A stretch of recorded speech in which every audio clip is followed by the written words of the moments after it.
and welcome to Spiritual Shenanigans. My name is Jose Lindsay, and here at Spiritual Shenanigans, it's basically where spirituality meets the shenanigans of life. So today, what we're going to talk about is mindfulness or the present moment. So we're going to talk about what the present moment actually is, how we tend to move around our lives not in the present moment, and what are some tips and actions that you can take to be in the present moment. So we're going to just go through some simple steps. And this is actually part of a happiness series. So if you're just joining us as a first video, I talk about happiness and the steps to happiness. And I'm actually going to just put up a super quick graph. It's not linear like this. It's not steps, but basically in part one, I talked about happiness and always chasing it, which we're going to talk about a little bit today. And how you get happiness is an internal journey. And then we talked in part two about self-acceptance. We talked about having a positive mindset. The last video, part 4, was about law of attraction. Today, we're going to talk about mindfulness and being present. Then we're going to talk about gratitude. And then the last part of the series is going to be kindness, when you're shining that light onto other people, which will really level up your happiness. So let's go back to mindfulness and the present moment. Let's start with what the present moment actually is. Paying attention to the present moment and observing it without judgment. And also it's having an observation of the present moment without reacting to it. This can be done through meditation, but it can also be done on a daily basis, and we'll go through some examples of that. It's actually easier than you think to be in the present moment, and you don't have to be an expert and you don't have to be a guru meditating all the time. In our daily lives, as you move on your day, we are often not in the present moment. What we are often doing is, without realizing it, we are dismissing the present moment to get to the end of something. So if we're doing a task, we're trying to get to the end of the task to get to the other one. And the present moment is always put aside to finish something, to get something. And then you're crossing off the things off your checklist. Now, this can be day-to-day, your checklist, and it can also be on a grand scale. We tend to, from being kids, you're programmed to, go to school. One grade leads to another grade. Those grades lead into primary school to high school, from high school. Then the next accomplishment, which is university or wherever you're going, into a job, that you can enjoy the moment once you get there. So just like in part 1 where I explained happiness, where it's sort of like that rabbit having a carrot strapped to it and they can never quite get it because it's always a foot or two away from them. That's also what we're doing with the present moment. We're pushing it away to try and finish a task. And I can personally say that I have done this most of my life, and still to this day, I am definitely way more present than I used to be. But this is something that I don't think you can just master. You will have days where you're more present than others, but I don't know that you can always be present. I certainly forget and catch myself being in loops and being in the future and the past, and then I have to remind myself to come back.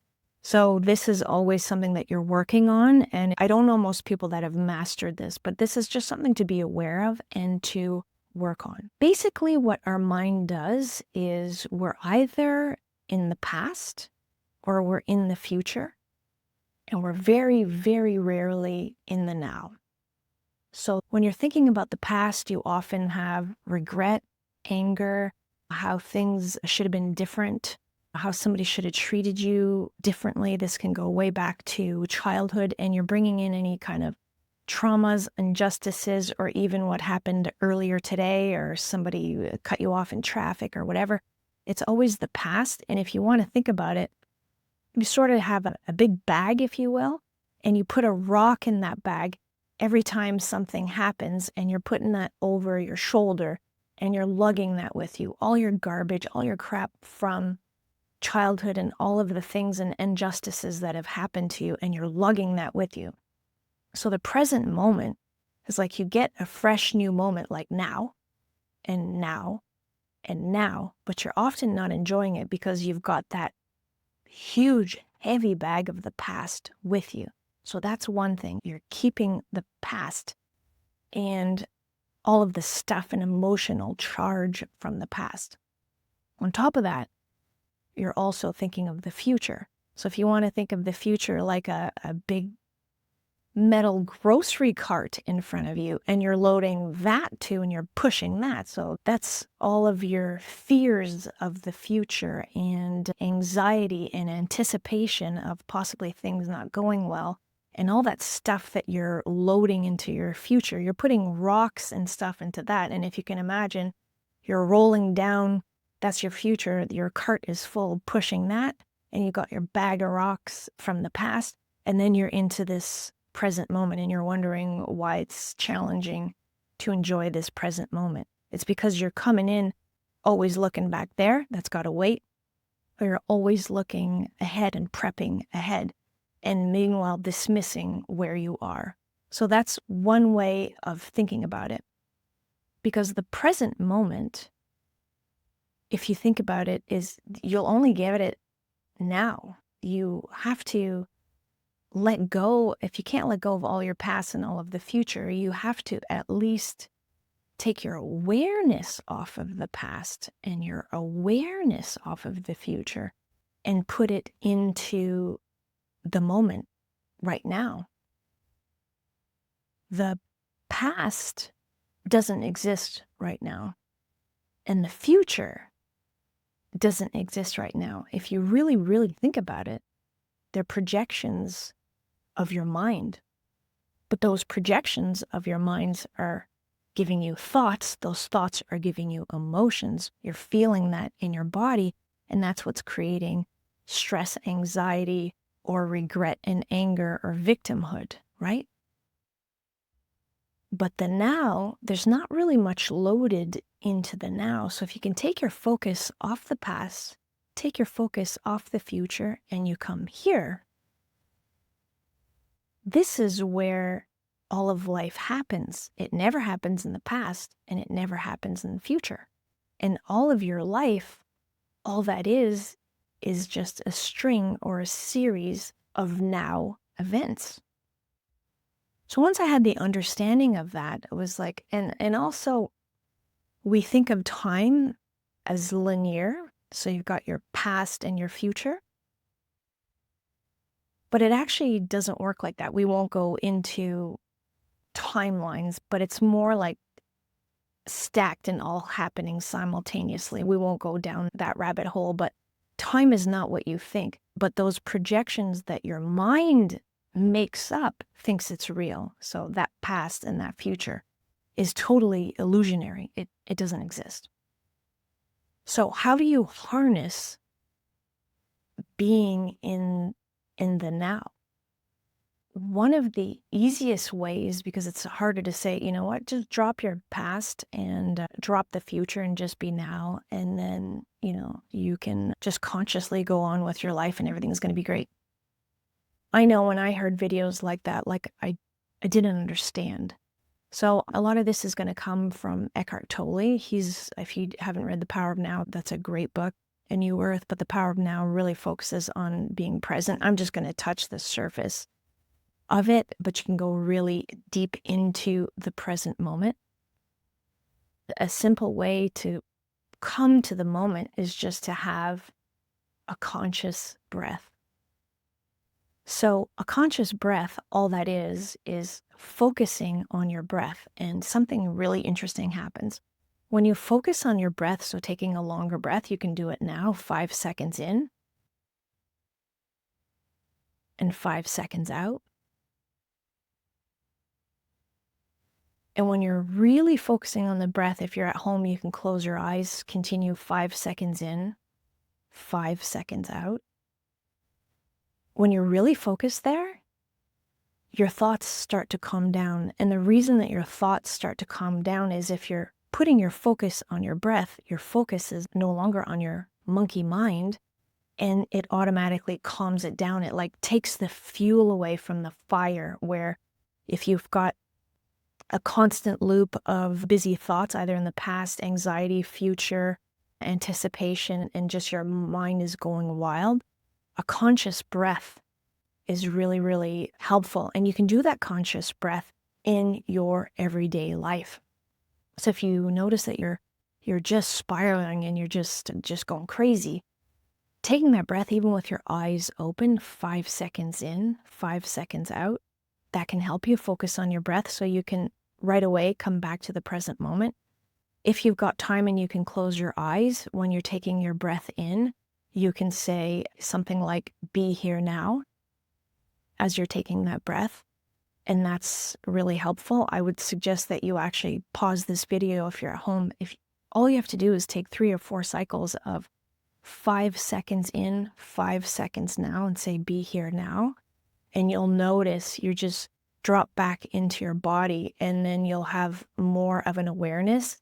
And then if you're closing your eyes, you can just have an awareness of your body, of your breath, of the sounds around you, and really focus there. And you'll see your awareness completely changes. Another thing that I do is when I breathe and take just a few moments to do that, you can also smile as you're breathing in and out, and that totally changes your mood as well. Another thing that I do, and again, I'm pretty sure this came from Eckhart Tolle, is in your everyday life, watch the actions that you're doing. What I did almost all my life is you're just doing this task to get out of the way so that you can get to the next one. And I was a stay-at-home mom, so you parents know that you're just doing all of the stuff in the house to get to the next thing because there's 15 things on your list and you have to pick up your kids or go this activity or that activity. And it just never ends. And you're constantly on the go scratching out tasks. So here are just some easy things that you can bring the present awareness into that task. Eckhart Tolle talks about when you're washing the dishes. Just feel the suds and the warm water and just be there doing the dishes, not thinking of all of the stuff that you have to do after. Just be doing the dishes. I've tried doing that and it helps a lot. Or when I'm doing the laundry, instead of shoving it in the wash and hurrying up and being out of breath and all stressed, I'm just literally watching the water fall in the tub, separating the laundry, putting it in, close it, no big deal, because I'm just there and I'm not thinking of the other thing. It doesn't mean I don't have 15 things on my task list, but I'm just doing the things on the list without getting stressed. And while I'm doing that thing, I'm just doing that thing. I know that sounds a little bit weird, but until you try and experience it, it actually changes it. It takes away the stress and the anxiety when you're just there. When you're going for a walk, my gosh, these days, I go for a walk and I'm just an awareness of just my body walking around. And where I like to be in the present moment as well is just focusing on nature, looking at the sky, the trees. I look for any wildlife. If you're looking for it, you'll find it. So I'm in the city, but I'll still find bunnies and squirrels and try to listen to as many different birds that I can hear. And you can really hear their song. And the walk is just so pleasant and calming, and that's sort of like a meditation. But almost everybody around me that's going for a walk, they're on their phone or they've got their earbuds in and they're listening to something or even watching something now. So now when people are walking, they're scrolling on stuff. And I would highly recommend that you sometimes put the phone away and just be outside and just look around. And when you're just present, doing what you're doing for that walk, that's really going to be the next level. It's going to change that walk for you. So just try that out. If you're commuting, so I used to commute and get stressed and hope there's not traffic, or yesterday I got stuck in traffic, it was an hour, blah, blah, blah. I purposely went to work, first of all, before I left to be like, it's going to flow today. If I had a good attitude, there was a little bit less traffic. And the last few weeks, if not months, I don't even have the radio on, but I know that's a bit much for people. I have the windows open and I'm still trying to listen to birds. I had a commute where I saw a lot of trees and sometimes I passed the water. I was very conscious of looking outside or looking at people walking. Occasionally, if I got stuck in traffic, instead of just getting that anger and not wanting to be there, I would just sit in it and be okay with it without getting stressed. I was just in traffic. It was no big deal. And just taking away the emotional charge, which was also helpful. And parents, especially parents of young ones, if I could go back when my kids were little, I wish I was more present. Now, I was a good parent. I think I was present some of the time, but I certainly wasn't present like I am now. And I think it would have been just really different. Like I wish I could go and play with my kids now. Often, because I was a stay-at-home mom and I stayed home with them for 9 years and it was 24/7, you can get carried away in your actions. And now my kids are 20 and 24. They're adults. What I wouldn't do to go back and play with them and enjoy them and really be there. What I wouldn't do to go back and have story time with them when they're, 2 and 3 and they're super sweet and they have those little voices. I rushed story time. I rushed bedtime because I was just so exhausted. And I'm not saying to be present all the time, but if you could bring more presence in those moments, like really read the book, look at their smiles, look at their chuckles, and take that in, you're going to be more fulfilled and there's just going to be just so much more joy. Basically, what there is to just be aware of is that feeling where when you want something, like you just want to get through your tasks of that day to just have it done and just get through the day. Or if you're just like, I'll be happy when I get a house, I'll be happy when I get that job, I'll be happy when. It's essentially that feeling of this moment isn't good, but I will be good here later. But this moment where I am right now is not good. I need to be there. That's what we're getting at. And that's where it's really important to just try and do these practices, because you can't be happy when you always feel that there's something wrong with where you are. When there's something fundamentally wrong with where you are and it'll always be better later, you can see how this is playing tricks with you so that you're never really happy. So that's what I'm getting to. And that's actually what's hard to explain, is that you can only experience the present moment when you're in it and when your awareness is there. So these videos, especially on the present moment, is harder to grasp because it's something that you have to experience for yourself. And a further illustration, because this is a tricky concept to grasp, I'm actually going to use a couple of props when I'm going to talk to you also about meditation. Trying to explain meditation is like trying to explain the scent of a rose. I can tell you a rose smells good and I can use some words to explain a rose, but until you take the scent in of a rose and you experience it, you can't understand it. Meditation is very similar to that. It doesn't matter how many words and I try to tell you what meditation does. It's not going to have any meaning until you experience it. But I'm going to try. I'm going to try with my words, and I'm going to try with showing you visually what meditation does. Meditation is the ultimate way to get into the present moment. And if you can do that, that'll really help you. And what meditation essentially does is it just lets you observe all your thoughts and emotions without being attached to them. It gives you space and you get clarity. It really calms the mind, it calms the body, it calms the nervous system, and it really puts you into a different mode and often in the present now. And I'm going to illustrate this. I know this might be weird, but when you get a visual, you might understand a little bit more of what I'm talking about. So I'm going to use this visual here. This is a jar. It's got water and sand. If you can imagine that the sand is all of your thoughts, situations, problems, okay? And the water is the mind. I'm going to shake it up. I actually have another jar just for illustration purposes, okay? So you shake it up, and this is basically what we're doing during the day, okay? So you can see it's getting murkier and murkier, the water. What this is illustrating is that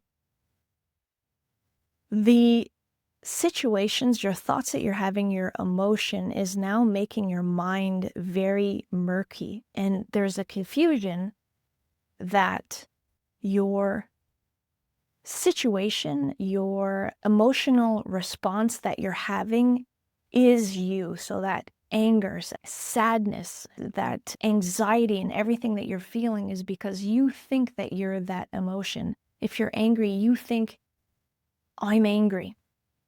If something is happening to you and you're having that major response, you think it's you.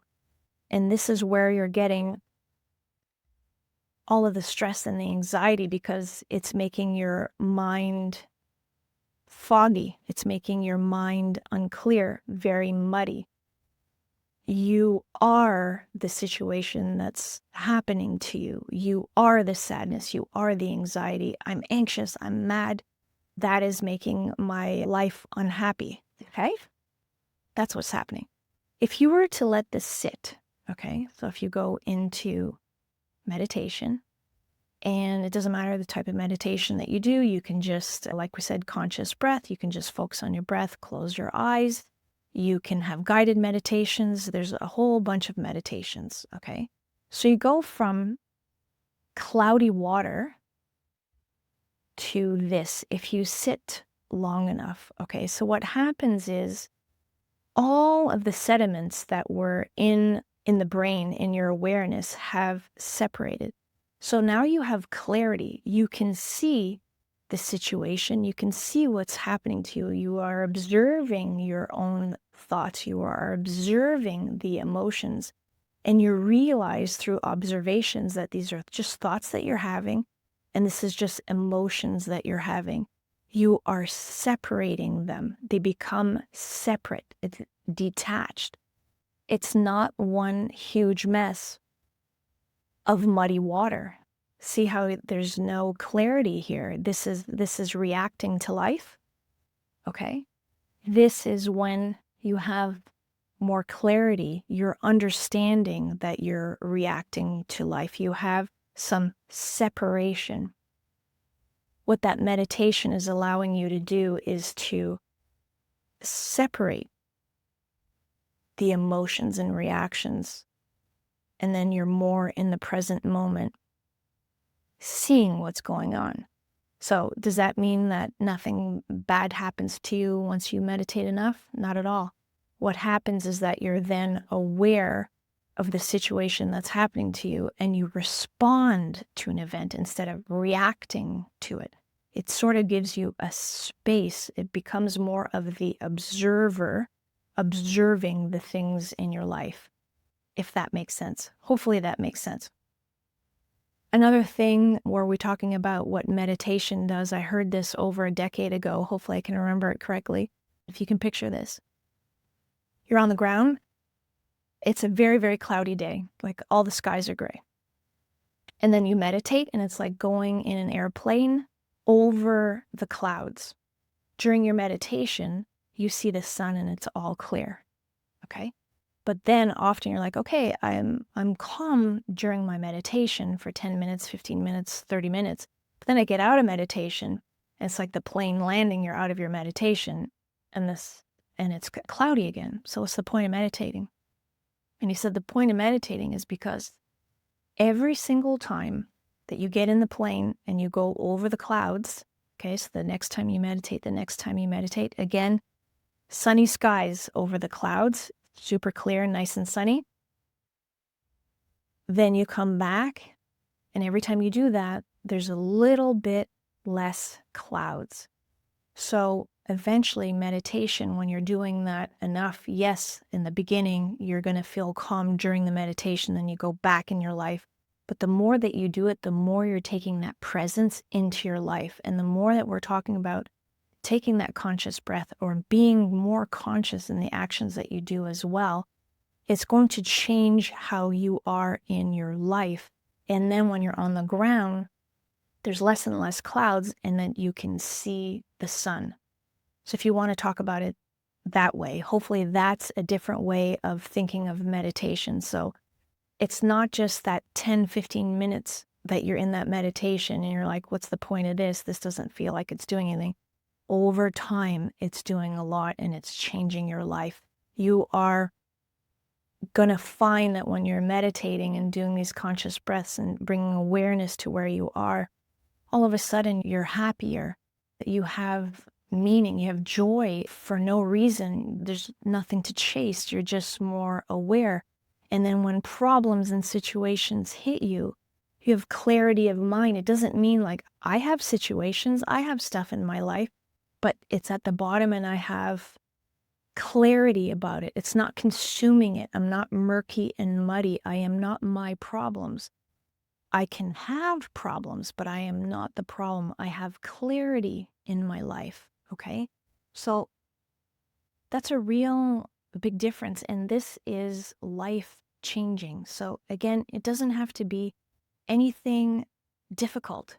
Those are really easy steps that you can do. I had done a meditation for the present moment for kids. Again, I will start doing meditations for adults. They will be posted when they're ready. So watch out for those. And I usually don't do this on the adult series, but I'm actually going to put up one page of my book. I wrote a book, Super Spark. It's for kids. That's how I started. I took all of the main concepts that we're learning about in this series and I put it in a kid's book. And the reason I want to show you a visual is because I took hundreds of pages, I don't know how many books, and I put it all into one image with very little words. It's like Cole's notes, if you will, of the present moment. Cole's notes, if you're too young, that's a book that you used to get to explain to you what like Shakespeare used to be. It's like cheater notes, okay? So I'm going to read it to you now while I put it on the screen. So this is my book, Super Spark. It's now an ebook. I don't have physical copies of the book anymore, but this is the page I'm going to read from, and it's going to be here on the screen. Does happiness always seem a step away, sort of like these things we often say? I'll be happy when the weather is sunny. I'll be happy when I read something funny. I'll be happy when I get that new toy. I'll be happy when I play with my buddy Roy. I'll be happy when I go swimming. I'll be happy when it's Thanksgiving. It's okay to look forward to something someday. Just don't forget to enjoy today. That takes all of the concepts into one simple way. It's okay to want different things. It's okay to desire things. If you look at the last video, I did a whole much longer video on law of attraction, how it works. It's perfect to have visions and have goals. You have a vision and you feel those things, but you let it go. In the meantime, take every moment and enjoy the destination. Be where you are, be in the now. And when you're present with another person, that changes your whole relationship. I am present wherever I am. If you can be present with other people, people have a very different reaction to me. And they often tell me, they're like, wow, I feel so good when I'm around you, or you're a light at work. I would get these comments of people saying nice things, and it's hard to explain, but the reason I might be different than other people is because I am completely present. When somebody comes up to me, it can be a coworker or anybody or a stranger, if I'm interacting and smiling at somebody in the street, I'm with them. Be with your children, be with your partner, be with your family, be present. And if you just take that presence and enjoy more of the moments, you will find absolutely joy and happiness and fulfillment in your life. I hope this was helpful. Thank you so much for watching. My name is Jose Lindsay. I send you much love. Thank you.